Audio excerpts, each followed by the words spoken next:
감사합니다. 오늘 가을 초일이어서 날씨가 참 좋은데요. 저도 한옥마을에서 걸어서 작가님 모시고 오는 길에 참 너무 행복하고 즐거웠습니다. 저는 작년에 어떻게 살 것인가, 또 국가라는 것인가 굉장히 재밌게 읽어서 제가 어떻게 살 것인가는 페이스북에다 올려서 제 스페셜이라고 이야기를 많이 했었는데요. 전주시가 마련한 인문학 특강들이 많이 있는데 시대연수를 이야기하자 이게 가장 시민들께서 좋아하시는 것 같아요. 제 이야기는 짧게야 작가님 이야기도 많이 들 수 있기 때문에 제가 잠깐 소개하겠습니다. 여러분 너무나 잘 아실 텐데요. 모두들 시민들께서 이 장소가 너무 좁아서 훨씬 더 많은 분들이 신청을 하셨는데 장소가 좀 뒤좁아서 죄송하다는 말씀드리고요. 오늘 드디어 저희가 보고 싶어하는 유시민 작가님께서 오셨습니다. 올해 5월 7월에 그가 그립다, 또 나의 한국 현대사를 출간하셨는데요.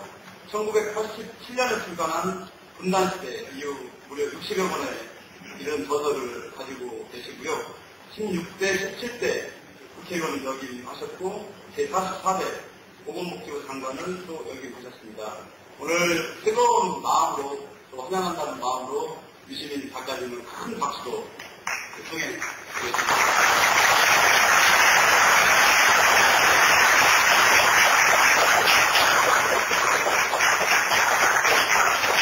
안녕하세요.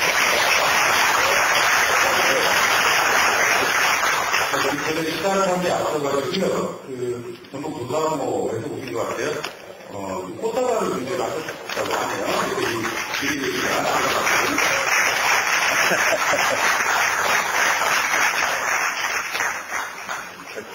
감사합니다. 고마워요.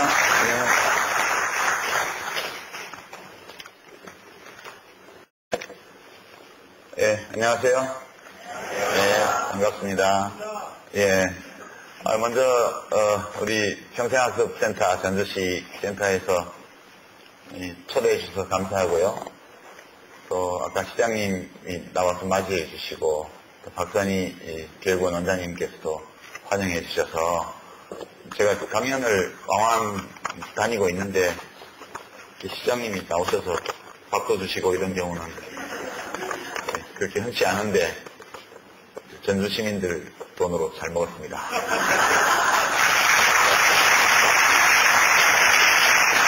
우리 시장님이 시민들 대신해서 사주신 걸로 알고 제가 아주 맛있게 먹었습니다.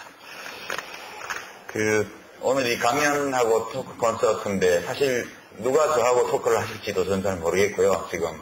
다만 한 50분 정도, 1시간 이내에서 제가 강연 말씀을 드리고 끝나고 나면 여러분들이 아마 저한테 물어보시고 싶은 것도 있으실 것 같고 그런 것들을 다 반영해서 그 뒤순서를 진행하도록 그렇게 하겠습니다. 되게 책을 이미 읽어보고 오신 분들이 많으셔서 책 내용을 제가 여기서 반복할 필요는 없을 것 같고요. 오늘 시대정신이라는 큰 제목을 걸고 하는 시리즈 강연 마지막 회의이기 때문에 함께 우리 현대사 속에서 우리 앞날과 관련된 어떤 흐름 또는 지향, 소망 이런 것들을 한번 찾아보는 그런 시간으로 했으면 합니다. 제가 말씀을 드리기 전에 한번 파악을 좀 시장 조사를 한번 해야 될 것 같은데요. 우리는 사실 다 던져진 존재로 이 세상에 왔습니다. 자기가 원해서 온 사람은 아무도 없죠. 먼저 태어났고 그다음에 자라면서 내 자신을 알게 되고 다른 사람을 알게 됐습니다. 그리고 태어날 때 대한민국을 택해서 태어난 분도 아무도 안 계실 거예요.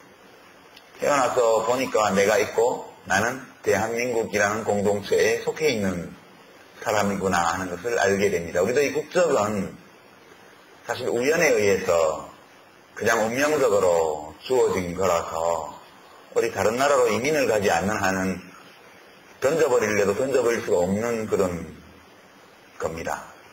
그리고 우리들 각자의 삶을 좌우하는 요소가 참 다양하게 많이 있습니다만, 예컨대 어떤 부모를 만났느냐, 또 어떤 재능을 가지고 태어났느냐, 살면서 어떤 행운 또는 부름을 만나느냐, 내 자신의 어떤 목표를 설정하고 얼마나 노력했느냐, 뭐 이런 것들이 다 우리의 삶에 영향을 미치지만, 그 모든 요소 중에 압도적으로 영향을 미치는 것이 어느 나라에 태어났냐 하는 거라고 저는 생각합니다. 아무리 세계화가 진행이 되고 국제화 시대이고 지구촌이라는 말이 유행을 하지만, 외국 나가보신 분은 다 아시겠지만 나가면 받는 질문이 그거잖아요. Where are you from?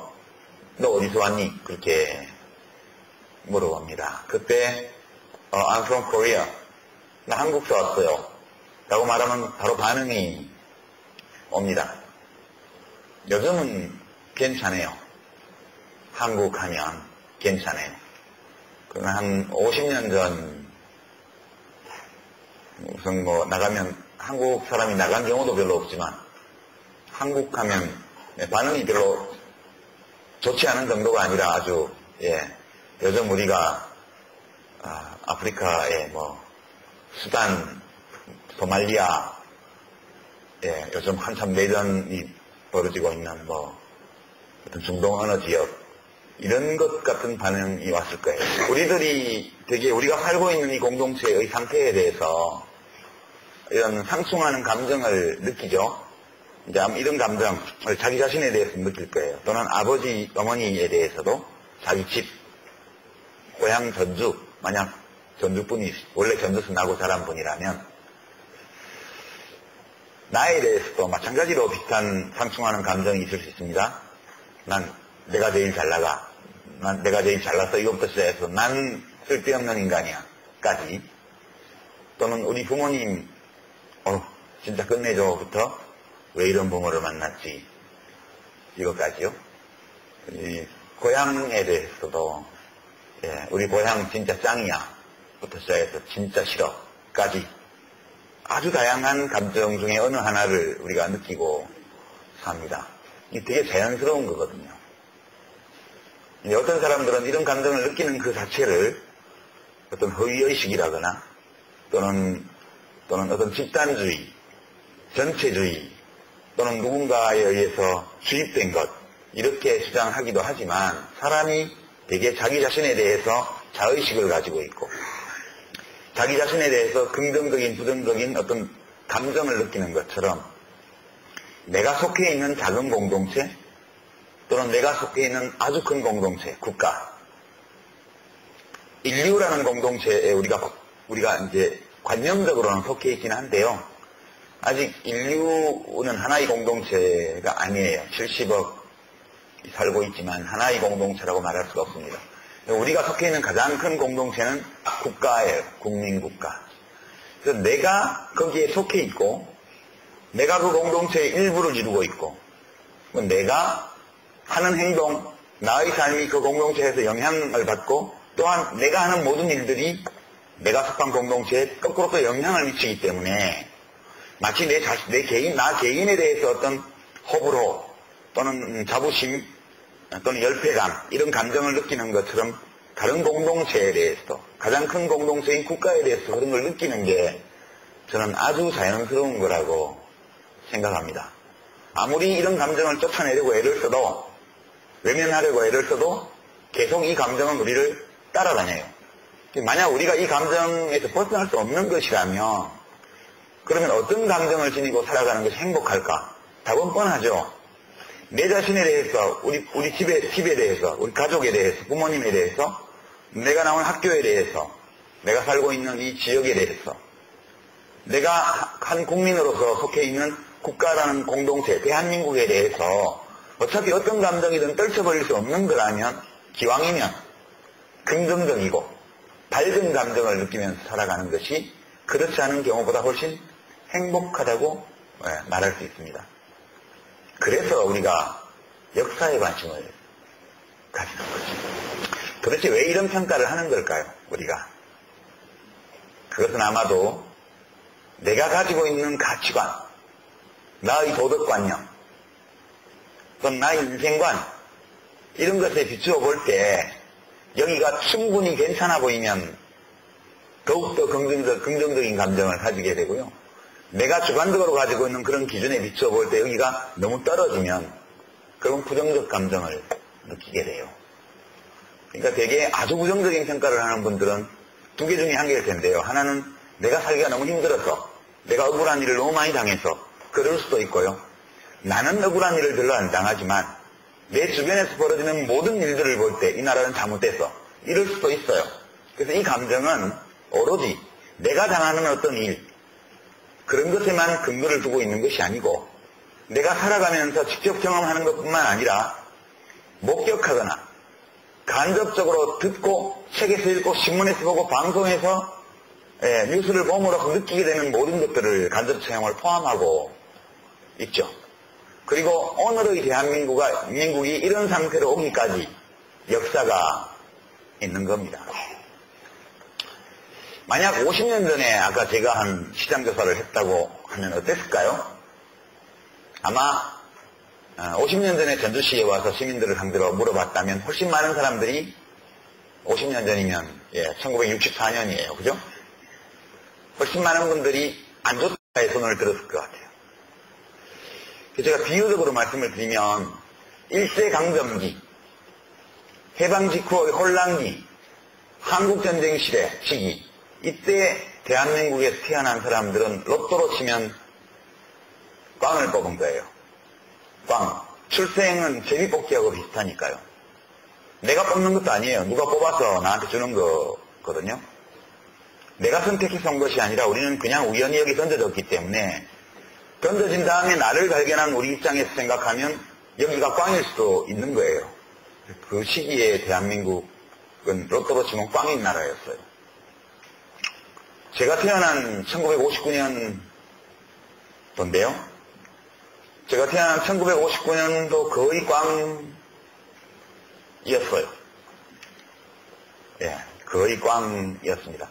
최근에 제가 읽은 책 중에 어떤 소설가 분이 검은도 출신, 아실 거예요 아마. 내술상의 자산여보라는 책이 있는데요. 한창훈 씨 소설가인데 그 첫 번째 그 책의 이야기가 1959년 사하라호 태풍 때 검은도 사람들의 1년 소출을 싣고 여수에 나가서 그걸 팔고 그 돈으로 섬 사람들의 생필품을 구입해서 돌아오던 8명의 선원에 관한 이야기였는데요. 1959년도입니다. 가을 태풍이요. 추석 무렵에 엄청난 수의 사망 실종자를 했고 굉장한 규모의 그 농지 유실, 어선 침몰 이런 게 있었던 때입니다. 그때 검은도에서 태풍의 눈이 검은도를 통과했기 때문에 검은도를 통과해서 여수로 상륙해서 동해안 쪽으로 영남 쪽을 쑥대만 만들고 빠져나가는데요. 그때 대한민국이 1959년도인데 태풍의 진로를 몰랐어요. 국가가 국민을 보호할 수 있는 능력이 없었죠. 태풍이 온다는 사실만 알았지 태풍의 진로가 어디인지를 모르고 배를 출항했던 겁니다. 결국 그 이야기는 대마도까지 떠내려갔다가 그 배가 살아 돌아오는 이야기로 끝을 맺었지만 그때도 거의 꽝이었다고 생각해요. 저는 로또로 치면 대한민국에서 태어나는 거는요. 아주 잘 봐주면 금요일을 겨우 면에서 5등, 로또에 5등이 있는지 모르겠는데 5등이는 그 정도 되는 나라였다고 생각합니다. 지금 어떨까요? 지금 제일 여기서 나이가 고등학생들이 많이 보이던데요. 고등학생들 한번 손 들어봐요. 많죠. 여러분들 중에 꽝이라고 생각하는 분들 계속 손 들고 있어봐요. 없죠. 저는 이게 역사 발전이라고 생각합니다. 지금 우리나라는 로또로 치면 2014년도에 태어나는 아이들의 입장에서 로또에 뭘 뽑았냐 이렇게 물어본다면 1등이라고까지는 말 못하겠어요. 아까 대박 여기 손 든 분들이 몇 분 안 계시잖아요. 대부분 2등 또는 3등에 손을 드셨어요. 그러니까 우리나라가 2014년에 태어나는 아이들에게는 로또 2등이나 3등을 뽑은 정도가 된 거예요. 그러면 지난 한 50년, 60년 동안에 로또 꽝이던 대한민국이 로또 2등이나 로또 3등 대한민국이 된 거예요. 그러면 1등이 아니기 때문에 우리가 로또 1등이 아직 아니기 때문에 우리를 비하할 수도 있어요. 부정적인 감정을 가질 수도 있습니다. 그러나 그냥 객관적으로 놓고 말한다면 로또 꽝 중매에 이른 나라가 50여 년 동안에 로또 2등이나 3등으로 올라왔다면 그것은 대단한 것을 이룬 역사였다고 저는 생각합니다. 물론 아까 3번에 손드신 분들 좋은 점도 괜찮은 점도 있지만 문제가 너무 많아. 이분들도 그렇게 우리의 역사가 발전해서 오늘의 대한민국이 됐다는 걸 부정하시지는 않을 거예요. 지금은 제가 55인데요. 1959년의 대한민국과는 전혀 다른 나라가 되어 있습니다. 우리의 현대사는 저 개인에게는요. 그래서 제가 우리 현대사의 이 책에 제한적 자부심을 느낀다. 그렇게 썼는데요. 그게 바로 여러분들이 아까 시장조사 2번, 3번에 손드신 거하고 똑같은 거예요. 뭔가를 이루긴 많이 이루었기 때문에 자부심을 느끼는데 아직 갈 길이 좀 많이 남아있고 그리고 아직 문제가 좀 상당히 많다. 우리를 부끄럽게 만드는, 슬프게 만드는, 아프게 만드는, 화나게 만드는 일들이 아직은 많이 있는 거예요. 그래서 이 자부심을 느끼긴 하는데 이게 완전 대박 이게 아니고 괜찮았어. 근데 문제가 있어. 이 정도의 이제 감정을 저도 느끼게 되는 거라고 생각해요. 우리 현대사는 저에게 굉장히 큰 선물을 주었는데요. 이따 우리가 이제 인구 그래프를 보게 될 텐데, 1955년도에 이제 통계 수치를 보면, 1955년 당시에 그 해에 태어난 아이들의 기대 여명, 그러니까 1959년에 막 태어난 아이들이 평균 몇 살까지 살까? 그게 기대 여명, 출생시 기대 여명인데요. 그 몇 년이었을 것 같습니까? 그게 55년이었어요. 55년이요. 1959년 당시에는 금년에 태어나는 아이들은 평균에서 평균 55년 정도를 살게 될 거다 이렇게 예측이 됐는데 2014년 출생시 기대 여명이 몇 년인지 아세요? 80년입니다. 약. 남자는 78년, 여자는 83년.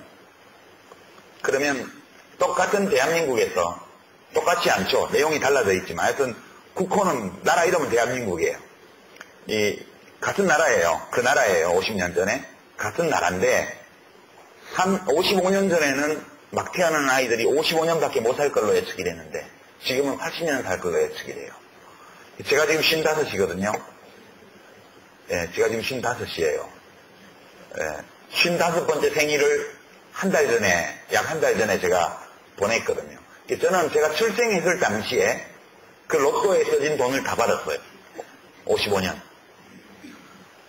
지금 이건 뭐냐? 지금부터 지금 생명표를 보니까 55세까지 큰 병 없이 건강한 남자, 미니멈 85세 또는 90세까지 산다는 거예요. 지겨워. 그러니까 제가 몇 년을 받았어요? 85세까지 살면, 지금 태어나는 애들은 80세 정도지만 55년 동안 안 죽고 지금 살았잖아요. 1959년생이 100만 명 전 태어났는데 지금 한 76만 명 살아있어요. 제가 인구 통계 찾아보니까 76만 몇천 명 정도, 77만 명 좀 안 되게 살아있던데요. 여기 찔긴 놈들만 살아남았거든. 그러니까 지금까지 멀쩡히 살아남은 놈은 지금 출생시 기대 여명 2014년생보다 더 오래 산다는 거예요. 그래서 제가 85세까지 만약 산다면 30년을 더 멀어 받은 거예요. 85세가 평균이니까 85세 이상 살지도 몰라요. 그러면 우리 대한민국 현대사는 한 개인인 나에게 30년의 삶을 보너스로 준 거예요. 저는 이 30년이 우리 현대사가 이룩해낸 성취가 한 개인의 수명에 반영된 거라고 봐요. 저는 우리 대한민국에 대해서 고마움을 느껴요. 처음에 태어날 때는 별로였는데 살다 보니 괜찮아졌어. 내가 한 것도 아주 없지는 않지만 되게 많은 사람들이 또는 우리보다 앞서 살았던 분들이 특히 고생해서 이만큼 된 거야. 그러니까 좀 고마움도 느끼고요. 그분들에 대해서. 그리고 제 자신이 또 그 역사를 살아왔다는 점에서 자부심도 느끼고요. 그래서 뭘 많이 했는데 사회를 아주 훌륭하게는 못 만들었어요. 그러니까 그 점에 대해서는 좀 안타깝고 때로는 부끄럽고 어떨 때는 좀 더 잘 될 수 있었는데라는 생각을 하면 화가 나고 그런 상태로 저는 우리 현대사를 봅니다. 이 감정을 나누고 싶어서 제가 이번에 나의 한국 현대사라는 책을 쓰게 됐고요. 이 책이 나가고 나서도 반응을 보면 좀 너무 부정적으로 봤다 이렇게 말씀하는 분도 계시고요. 또는 뭐 너무 날카로운 비판이 너무 적다 그렇게 말씀하는 분도 있고 몰랐던 것을 많이 알게 되어서 부모님을 좀 이해하게 되었다 이런 리뷰들도 많이 올라 있고 강연을 다니다 보면 아버지나 어머니한테 선물하려고 한다고 젊은 사람들이 와서 부모님 성함으로 사인을 받아가는 경우도 꽤 많이 봤습니다.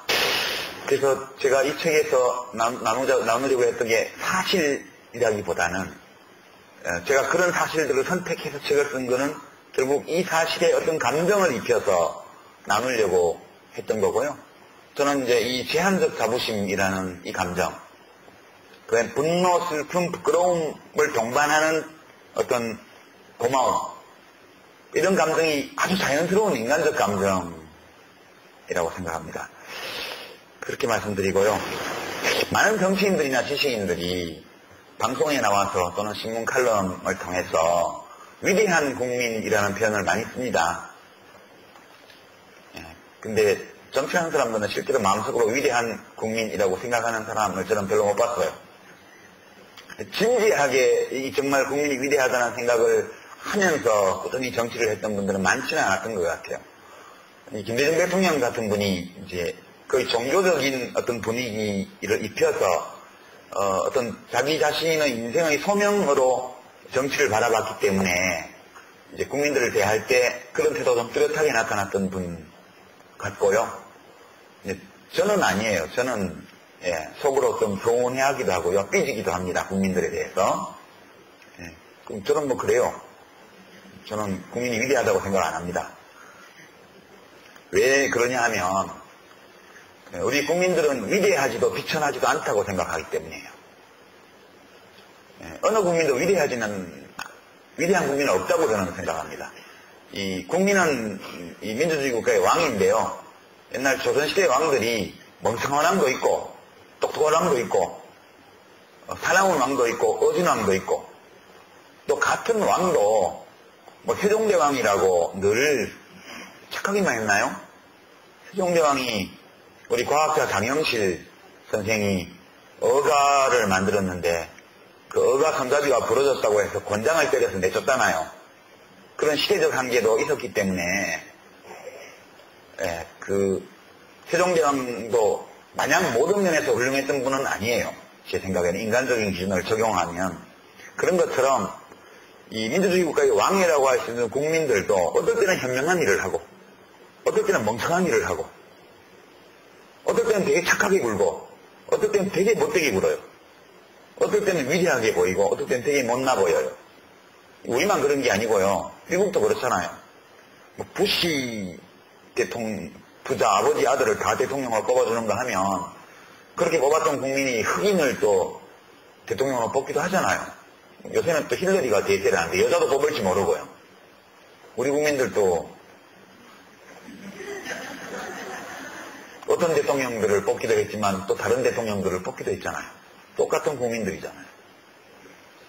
이제 우리 역사의 가장 절망적인 한 장면, 두 장면을 제가 뽑으면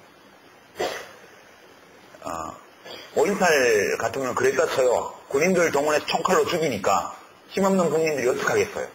싸우다가 죽고 하는 거죠.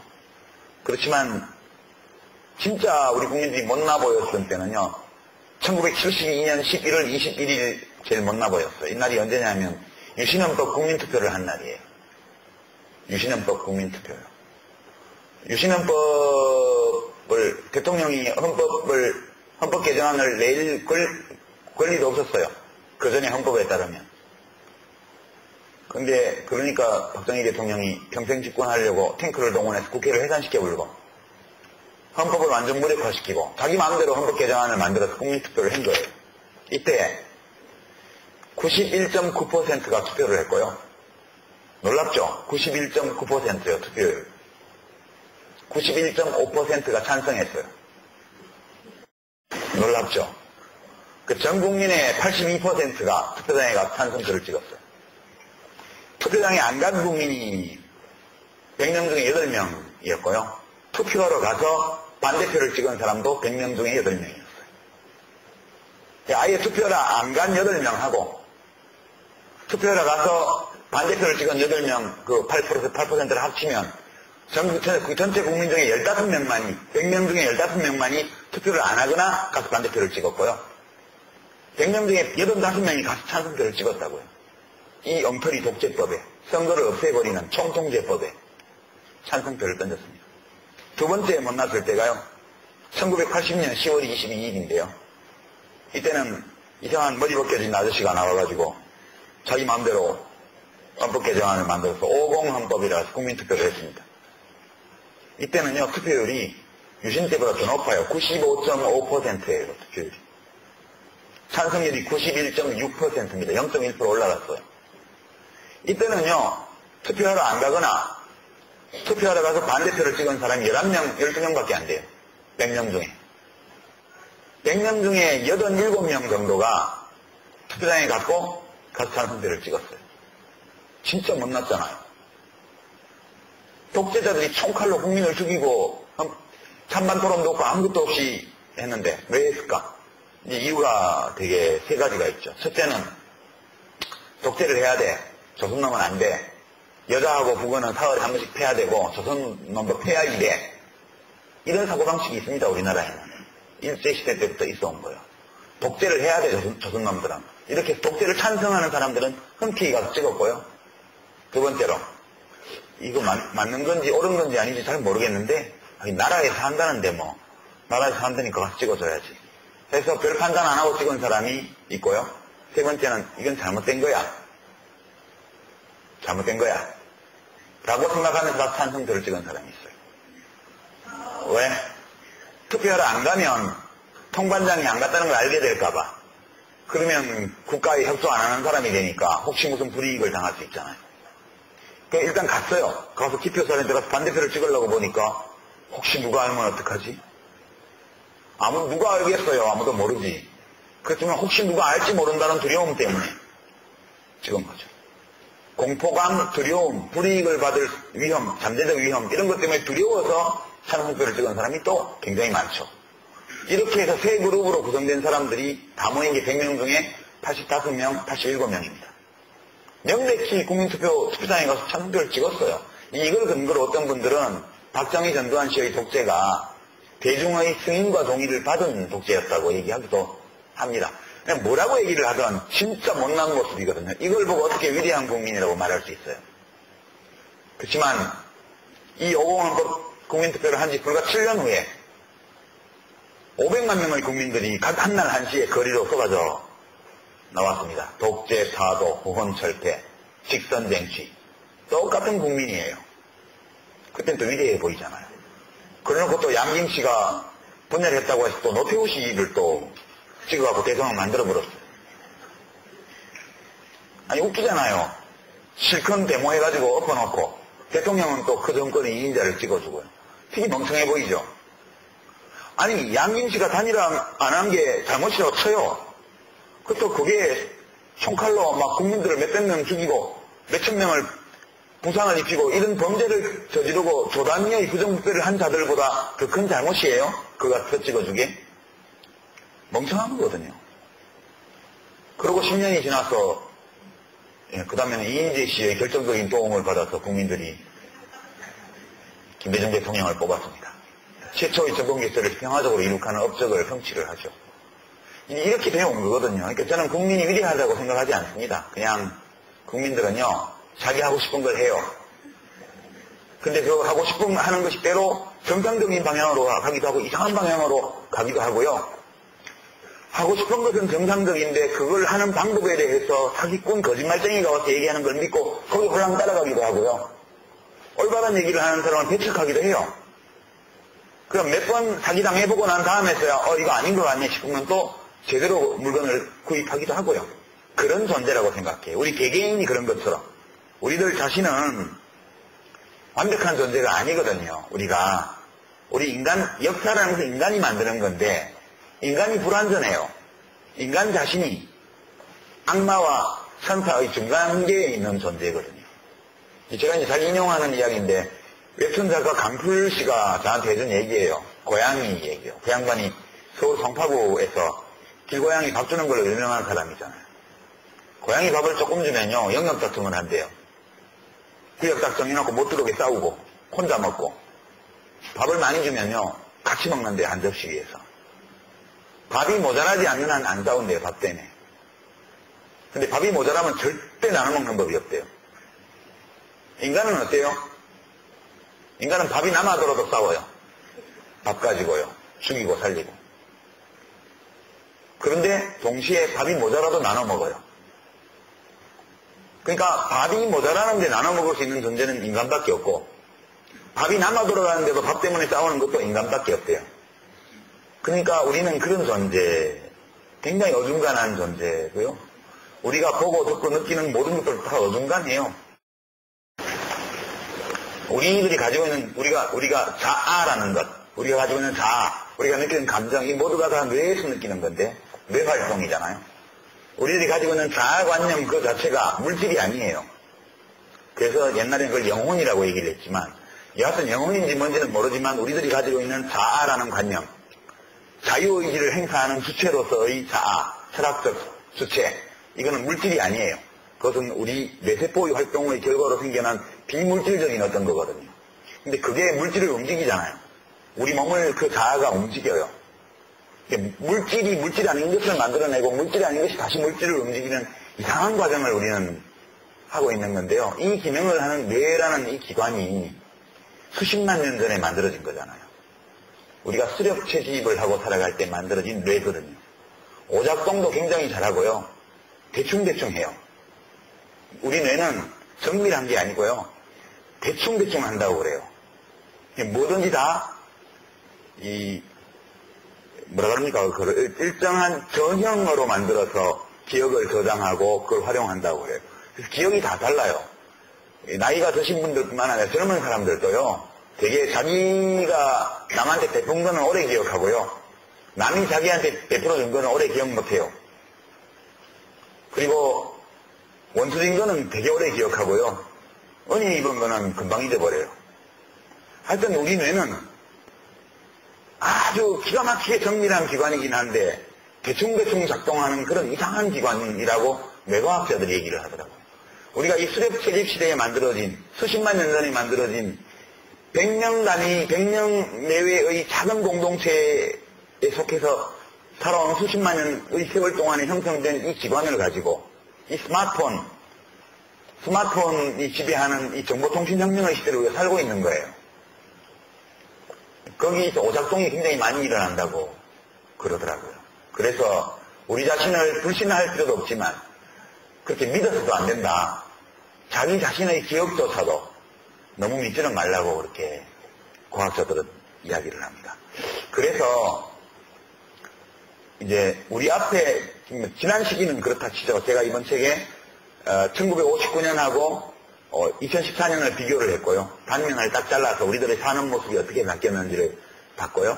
그 사는 모습이 그렇게 달라지기까지 무슨 일들이 있었는지를 경제, 정치, 그러니까 경제발전, 민주주의, 그 다음에 사회문화적 변화, 그 다음에 남북관계, 이 네 개로 나누어서 제가 태어났던 1959년의 대한민국과 2014년의 대한민국 사이에 존재하는 이 엄청난 간극, 엄청난 격차, 이 큰 차이, 이것이 어떻게 해서 이루어진 것인지를 얘기한 게 이번 책이에요.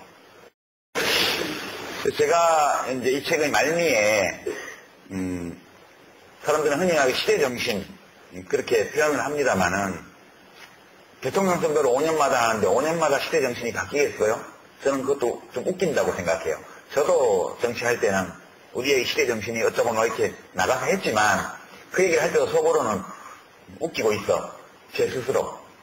무슨 시대정신이 5년마다 변해. 5년마다 변하는 거는 시대정신일 수가 없는 거예요. 시대정신은 수십 년, 수백 년을 가는 거예요. 한 시대를 가는 게 시대 정신인데. 대통령 임기 5년 동안 무슨 시대가 바뀝니까? 저는, 우리의 시대 정신이라는 것은 지난 수십 년의 역사 속에서 이미 형성되어 온 것이고, 앞으로도 수십 년을 그 정신이 끌고 갈 거라고 저는 생각합니다. 그래서 저는 이제, 우리 앞에 뭐가 기다리고 있는가, 이걸 좀 지금은 봐야 될 때라고 생각해요. 그 중에 한 가지를 좀 보여드리면요.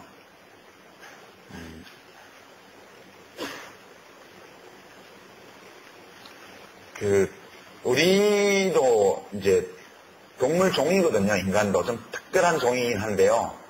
일반적으로 이제 다른 동물 종들이 사는 것과 공통점이 대단히 많습니다. 이게 동물의 생활에서 제일 중요한 것은 서식지의 넓이와 개체수의 변화예요. 서식지의 넓이라는 영토예요. 대한민국의 영토. 이건 변하지 않잖아요. 지금 1945년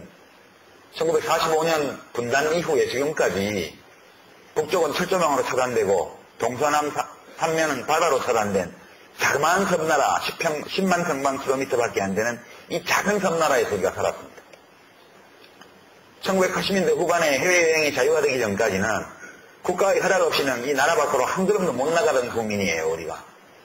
그래서 한이 맺혀서 90년대 IMF 나기 전에 한참 우리 돈 평가가 과대평가돼서 좋을 때, 그럴 때 동남아로 유럽으로 엄청 다니셨잖아요.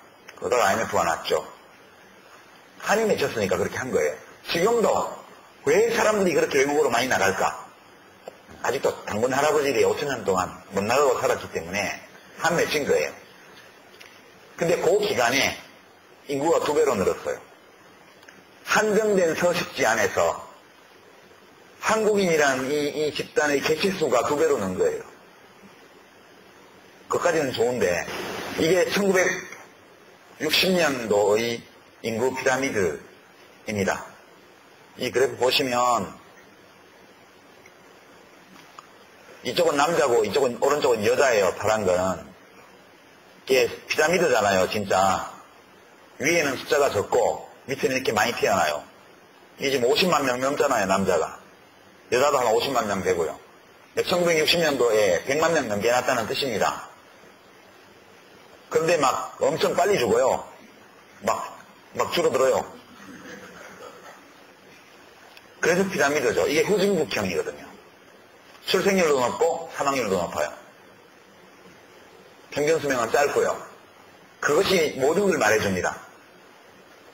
사망률이 높고 출산율이 높고 평균 수명이 짧다는 것은 정말 많은 것들을 말해주는 거예요. 여기 살기 힘든 나라고 안전하지 않은 나라고 사람들이 무더기로 죽는 거고 전염병이 돌고 있고 영양실조가 만연해 있다. 그런 걸 다 말해주는 거예요. 20년 후를 한번 보겠습니다. 1980년 거요.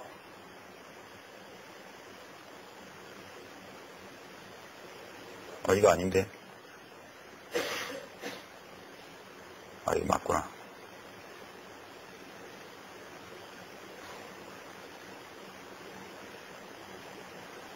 이렇게 변해가는데요.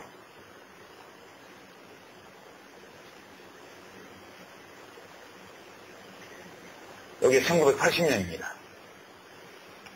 이미 이 아래쪽이 더 이상 인구가 늘지 않죠. 애들을 적게 낳는 거. 이 피라미드의 아랫부분이 없어져 가고 있습니다. 이게 2000년 거였고요.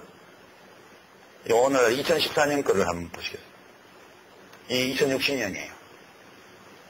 지금 우리가 시대정신을 얘기하려면 아직 오지 않은 것을 좀 봐야 돼요. 지금 눈앞에 있는 것만 봐서는 무엇이 다가올지 알 수 없기 때문에. 이게 인구 고령화를 그림으로 나타낸 건데요. 이게 뭐 생각나십니까? 저는 핵폭탄이 터질 때 나오는 버섯구름이 생각나더라고요. 2060년인데요. 이때를 보시면 제일 숫자가 많은 게 몇 살입니까? 67세요. 66세, 67세.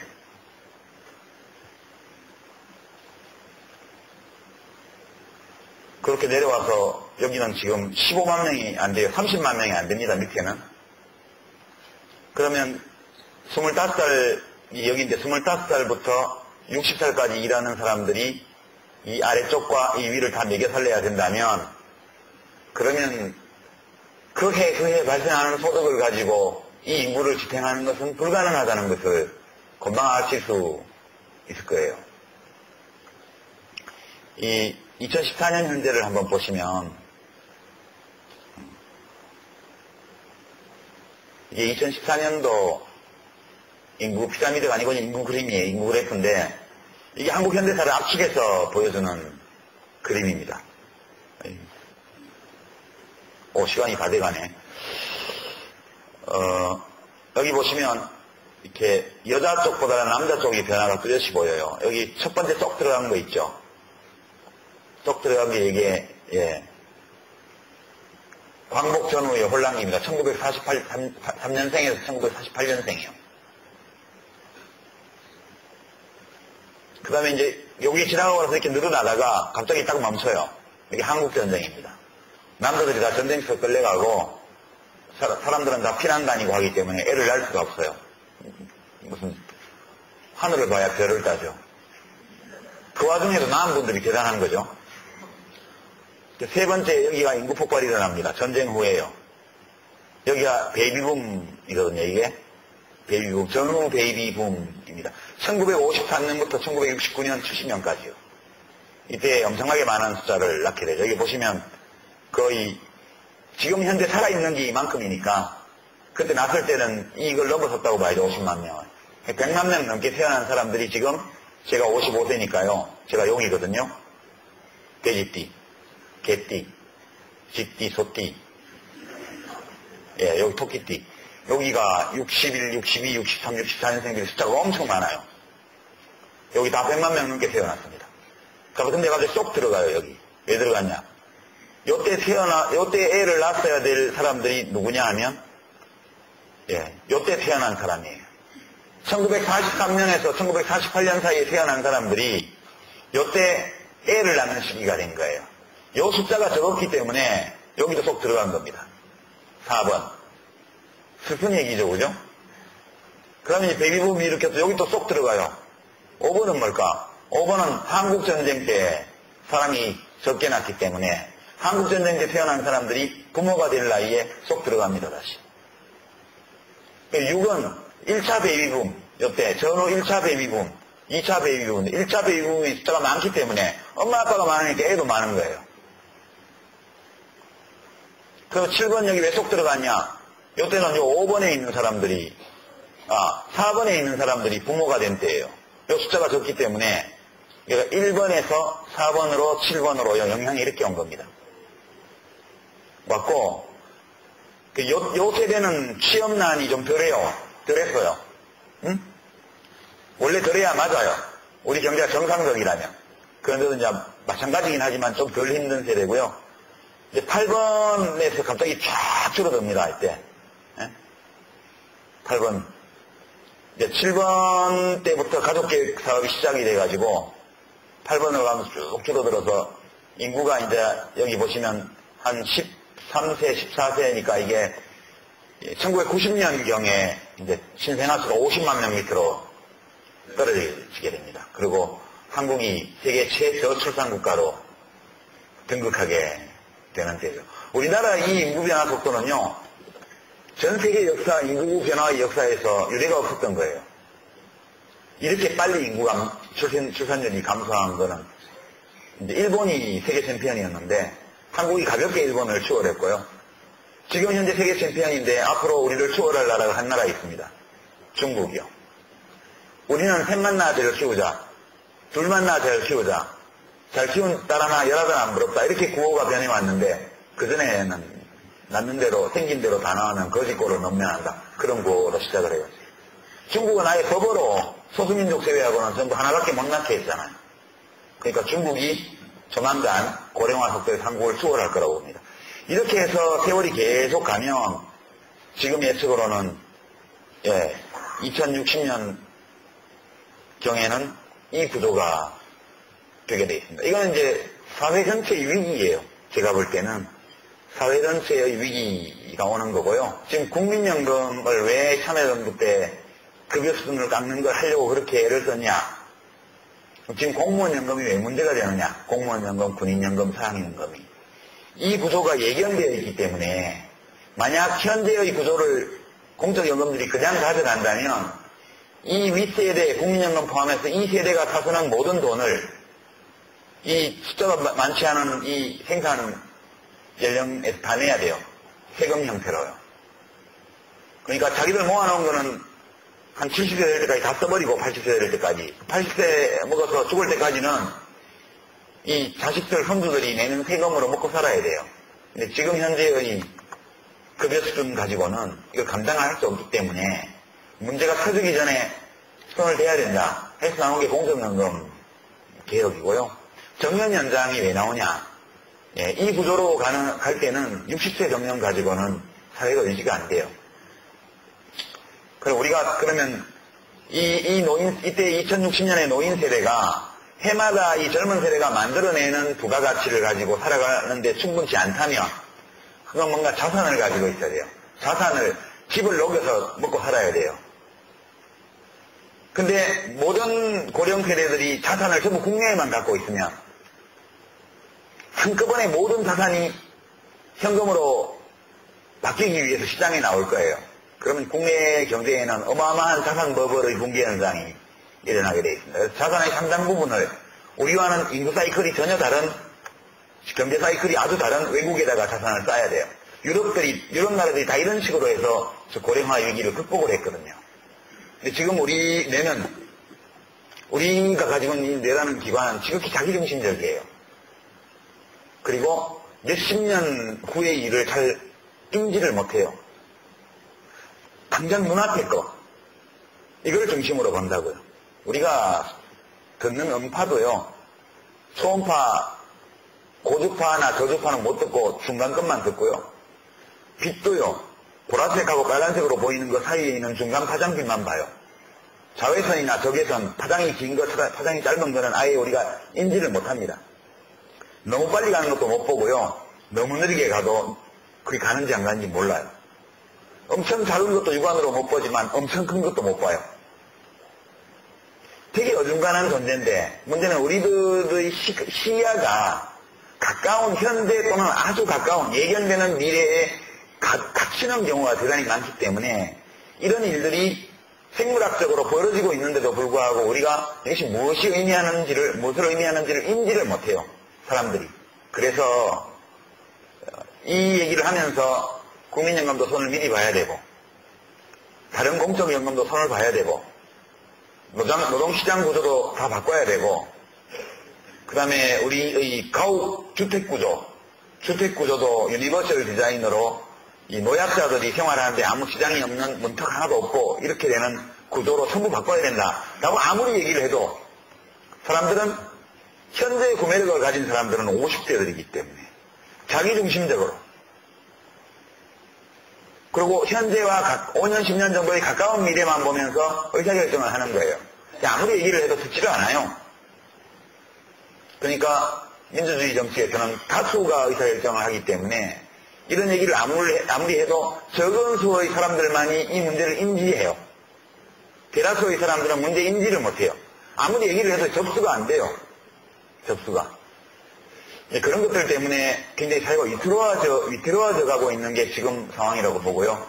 이게 우리 앞에 놓여있는 첫 번째의 도전 과제 또는 위기 요인이고요. 두 번째는 에너지 가격, 여기서는 제가 안 다뤘습니다만 이 책에서는 에너지 가격 상승이에요.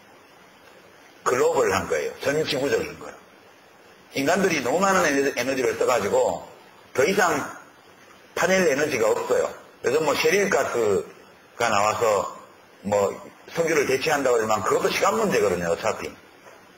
그래서 제가 국회에 들어갔더니 2003년도에 이제 배럴당 원유 가격이 30불이 채 안 됐었거든요. 1배럴당. 근데 노무현 대통령 임기가 끝나기 전에 그게 100불이 됐어요. 지금은 좀 잠시 주춤해서 70불, 80불 수준으로 와 있는데 언제 또 이게 올라갈지는 모르겠으나 올라가는 시간 문제라고 보는 거예요. 우리 대한민국은 완전히 에너지 고소비 시스템을 갖추고 있거든요. 가정에 쓰는 전기는 전체 전력 중에서 15%밖에 안 돼요. 대부분이 반 이상이 기업들이 쓰는 거거든요. 해마다 삼성전자 하나가 수천억 원의 전기세 지원을, 전기요금 지원을 받고 있습니다. 우리 가정용보다 3분의 2 가격밖에 안 되거든요. 산업용 전력은. 이렇게 완전 전력이나 에너지를 많이 소모하도록 고층 빌딩을 지어놨고요. 그 다음에 서울에 직장을 두고도 경기도에 있는 도시에서 살면서 출퇴근하는 완전히 그 에너지 고소비형의 생활 패턴을 우리가 가지고 있습니다. 저는 이 구조가 오래 실행하기 어려울 거라고 봐요. 그래서 우리의 교통체계, 교통 시스템, 그 다음에 이 직장과 주거지 사이의 주거지의 배치에 관한 의사결정 이런 것들이 다 달라져야 되는데 지금 못하거든요. 우리가 IMF가 났을 때 말레이시아의 마하티르 총리는 모라토리엄 선언하고 빚 안 갖고 버텼잖아요. IMF 지원을 안 받고 간섭도 안 받겠다. 그렇게 버틴겼어요. 한국은 다 기억하시겠지만 97년 겨울에 대통령 선거가 한참 진행되고 있을 때 깡드시라는 이상한 이름을 가진 이상하게 생긴 아저씨가 와가지고 대선 후보들한테 사인을 다 받았잖아요. 이인재, 이회창, 김대중 세 후보가 다 사인을 했습니다. 대통령 되면 약속 이행 잘하겠다고. 그래서 이제 그걸 가지고 이제 진보 진영의 어떤 분들은 우리도 말레이시아처럼 해야지 왜 미국한테 굴복하냐 그렇게 얘기하는데 말레이시아는 그래도 돼요. 왜냐하면 별로 춥지 않은 동네이기 때문에 난방 안 해도 되고요. 고층 빌딩 엘리베이터 안 움직여도 사람들 안 죽어요. 그리고 자체 에너지가 나요. 석유도 나고요. 그러니까 모라토리움 지급불능 선언하고 그냥 버틴겨도 큰 문제는 아니라고요. 근데 우리나라는 지급불능 선언을 하고 나면 대외 결제가 안 되기 때문에 원유 수입이 중단되고 화력발전소가 멈추게 되고 이렇게 되면 30층 아파트에 엘리베이터 안 움직이면 어떻게 살죠? 그러니까 그런 차이 때문에 우리들의 존재 양식이 환경과 존재 양식이 말레이시아와 다르기 때문에 위기가 왔을 때 우리는 말레이시아식으로 못한 거예요. 김대중 대통령이 멍청해서 그런 게 아니고요. 혹은 김대중 대통령이 신자유주의에 굴복해서 그렇게 된 게 아니고요. 그냥 우리 사는 형편이 미국이 끌어가는 IMF하고 맞서가지고 우리는 돈 못 가겠다. 우리 능력 생기면 그때 갚을게 이렇게 버틸 수가 없는 나라예요, 우리가. 그래서 위기에 굉장히 취약하거든요. 그래서 에너지 가격 상승이 계속된다면 우리나라가 굉장히 에너지 소비를 줄이는 쪽으로 산업과 우리의 생활 양식과 우리들의 생활 습관을 다 바꿔야 되고, 그리고 원자력은 이제는 값이 싼 에너지도 아니고 청결한 에너지도 아니고 안전한 에너지도 아니라는 것이 다 드러났기 때문에 원전을 지을 게 아니고 재생 가능한 에너지를 얻는 산업을 키워서 고통스럽더라도 이 과도기를 최소화해가면서 그 고통을 감내하면서 넘어가야만 2060년도에 저 40살 밑으로 있는 저 불쌍한 세대가 숨쉬고 살아가요. 지금 유권자들이 내리는 의사결정을 보고 있으면요, 저는 진짜 싸가지 없다 그런 생각이 들어요. 진짜 이기적이다. 왜냐하면 지금 어르신들은 이제 기초연금 20만 원으로 인상을 했습니다만 제가 복지부 있을 때 처음 도입을 했는데 그때까지 국민연금 만들면서 이미 연세 들어버리신 첫 세대 농민들을 다 내팽개치고 그냥 갔고요. 그다음 돈은 조금 내고 급여는 엄청 많이 받아가도록 설계해가지고 나중에 자기들이 늙으면 1959년 대기씨들이 늙어서 연금 한참 받을 때 되면 우리가 이제 보험료로 내놓은 돈은 다 쓰게 되고요. 그때부터는 아이들한테 세금 받은 걸로 메꿔야 돼요. 그렇게 만들어 놓고 만약 우리가 부모님 세대를 보험료도 안 냈지만 연금을 드리는 식으로 첫 세대를 했다면 우리도 다음 세대에 대해서 그렇게 해라고 요구할 권리가 있는데 부모님한테는 하나도 안 해드리고 자식들한테는 엄청 내놓으라고 지금 법을 만들어 놓은 거예요. 제도를 이렇게. 이거 안 고치고 버티잖아요. 그래서 이건 정말 이기적인 거라. 그리고 이 에너지 가격 상승과 인구 고령화라는 이 위협 요인에 대해서 우리가 대처를 하려면 지금 우리가 생각하는 방식, 살아가는 방식, 우리들이 맺고 있는 관계 이 모든 것들을 조정해야만 돼요. 이게 국가 대조거든요. 근데 이걸 하려면 힘으로는 못해요. 힘으로는. 그러니까 우리 역사를 돌아보면서, 우리 사회의 현실을 진단하면서, 또 우리의 미래에 뭐가 와 있는지를 이렇게 보면서 서로 의견을 나누고 한결없이 양보하고 참고, 그리고 아직 태어나지도 않은 미래의 아이들을 위해서 현재 내가 누리고 있는 것들을 일부 끊어내는 결단, 이런 것들을 국민들이 할 때에만 대한민국 사회는 이 위기를 큰 탈 없이 넘길 거라고 봐요. 얼마 전에 그리스에서 연금 깎는다고 폭동이 일어나가지고 막 국가 기능 전부 마비되고 그랬잖아요. 그리고 국가 경제는 완전히 망가져갖고 IMF 지원을 받아야 됐고. 그거는 아무것도 아니에요, 제가 볼 때는. 이 대처를 잘못했을 때 우리가 생기게 될 여러 문제들은. 그래서 저는 지금 2014년도에 시대 정신을 찾는다면 저는 그것이 공감이라고 생각해요. 공감. 그리고 이거는 어떤 대통령 정부에만 국한된 것이 아니고요. 이 인구학적 변화와 그 다음에 에너지 가격 상승이라는 이 구조는 생물학적이고 글로벌한 변화예요. 인구 변화는 생물학적인 거고요. 물론 그 원인은 사회적인 것도 있지만. 어쨌든 우리 개체의 사회적 구성, 인구의 사회적 구성이 변하는 거니까요. 또 하나는 글로벌한 지구 차원의 에너지 가격 상승. 사실 다른 문제들은 이거에 비하면 사소한 문제들이에요.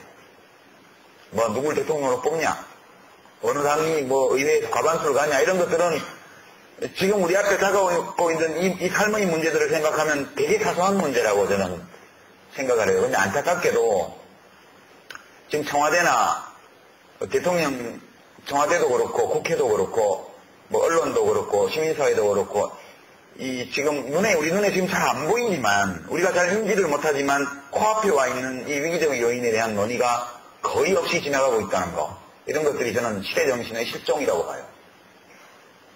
그러니까, 막 부동산 투기를 부추겨서 단기적으로 경기를 살리려고 정부는 노력을 하고 있고. 그죠? 야당은 어떤 비전을 제시하기보다는 뭐 세월호 참사나 이런 걸 해서 여당을 공격하는 걸로 다시 표를 얻기 위해서 노력하고 있고, 노력하고 열심히 하는 건 알겠는데 어느 것도 우리의 과거, 오늘이 있기까지 과거의 역사, 그리고 현재 우리의 상황, 그리고 앞으로 우리에게 다가오는 우리에게 변화를 강요하는 저런 거대한 변화들에 대한 대처 노력은 거의 없다는 게 저는 시대정신의 실종이라고 봐요. 지금 이 위기에 대처하려면 사실은 제일 중요한 건 공감의 능력을 키우는 거라고 저는 봐요. 공감의 능력을 키우고 공감을 표현하는 그런 방법을 우리가 널리 쓰고, 그런 공감을 바탕으로 이제 공동의 합의를 이루어나가는 그런 것, 이런 것이 저는 이제 시대가 요구하는 어떤 것이 아닐까 이렇게 생각하고요. 지금 이 위기에 대처하려면 사실은 제일 중요한 건 공감의 능력을 키우는 거라고 저는 봐요.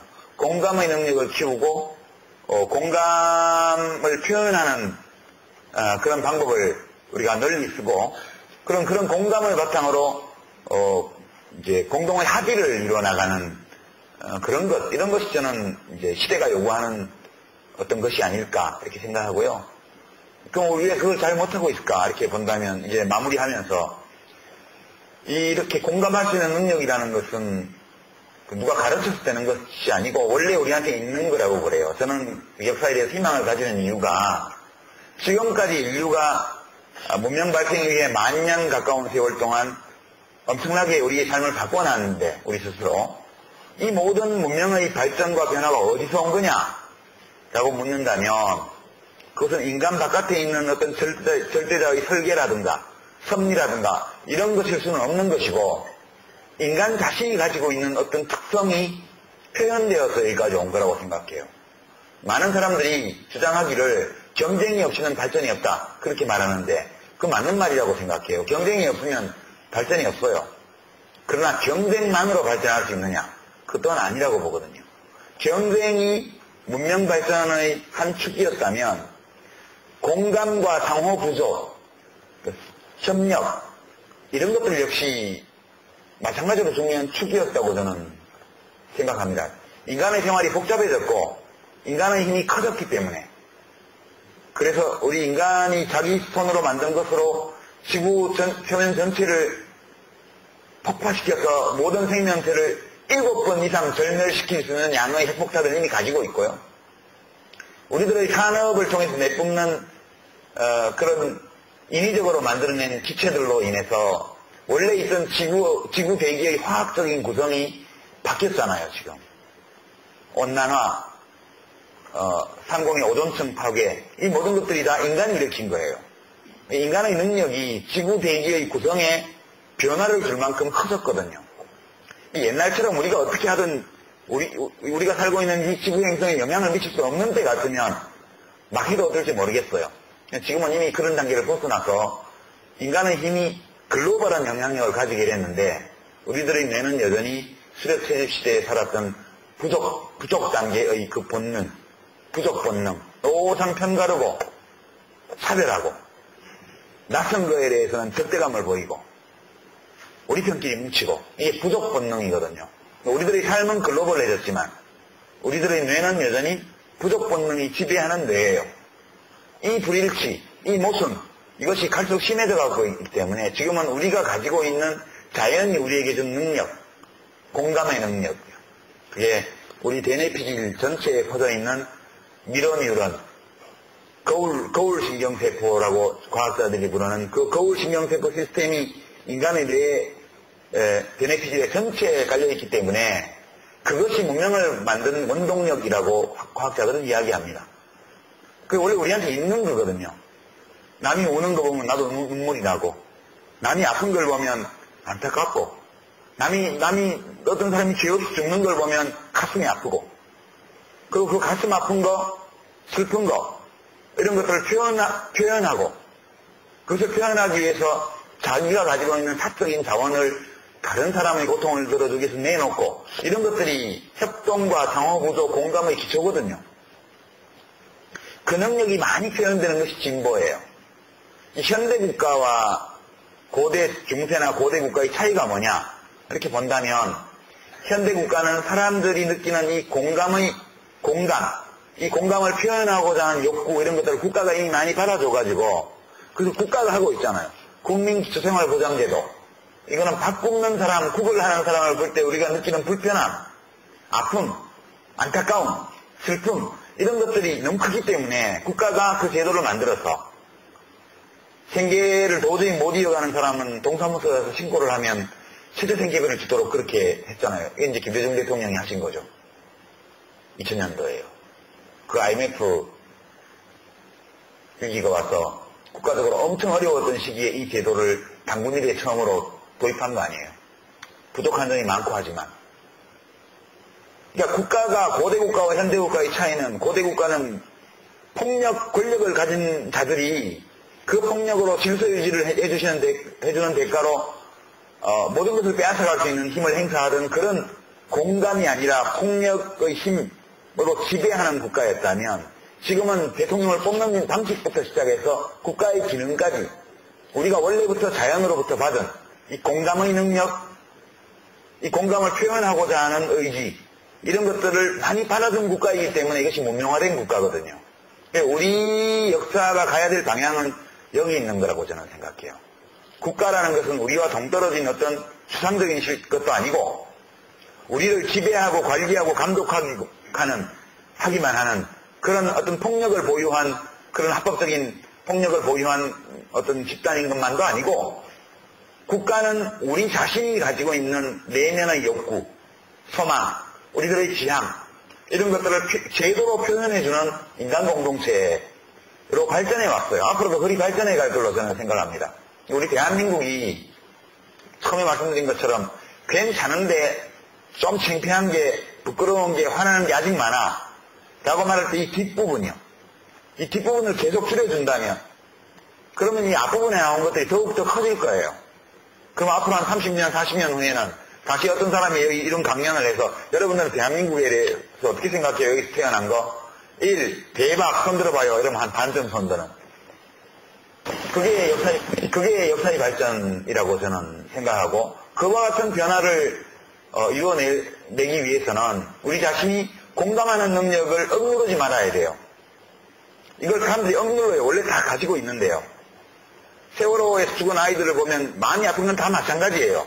근데 어떤 사람들이 왜 이상한 소리를 하고 그 앞에서 치킨을 먹고 라면을 먹고 그런 짓거리들을 하냐 하면은 어떤 이념, 이데올로기, 공포감, 욕망, 탐욕 이런 것들 때문에 그 자신이 느끼는 처음에 사건이 났을 때 느꼈던 안타까움과 슬픔 이런 것들을 눌러버린 거예요.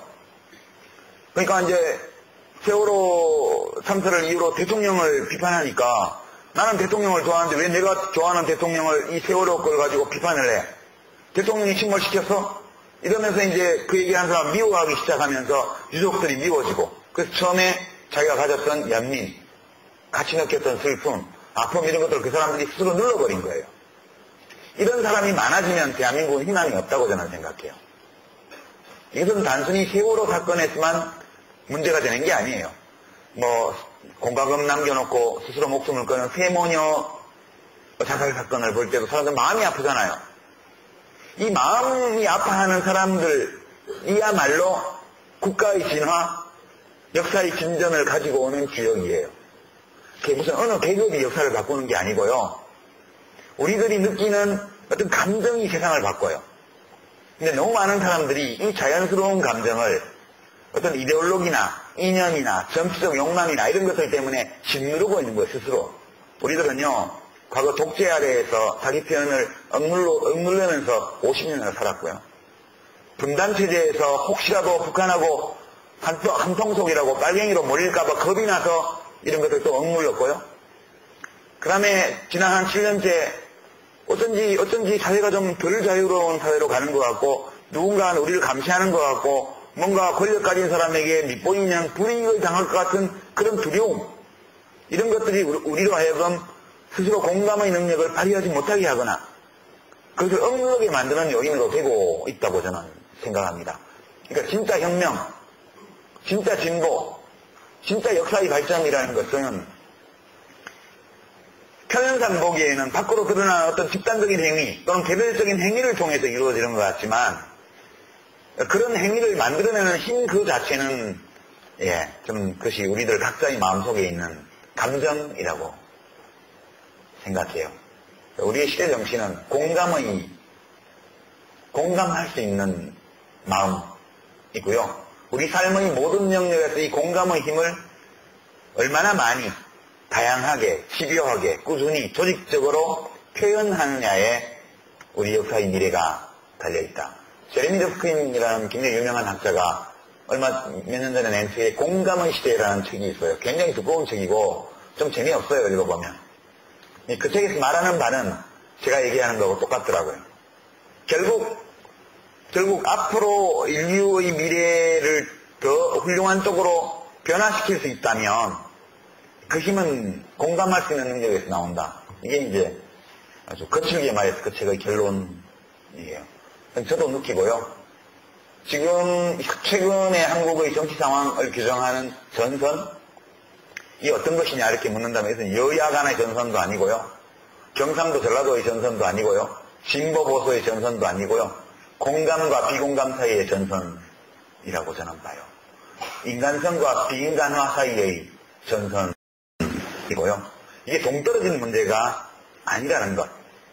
그리고 우리 국민들 중에서 자연이 우리에게 준 인간으로서의 본성, 그 가운데 하나인 공감의 능력, 공명하는 능력, 이런 것들을 얼마나 우리가 찾아서 나의 것으로 만들고 표현하느냐에 대한민국의 미래가 달려있다. 그 말씀 드리면서 강연을 마치고자 합니다. 고맙습니다.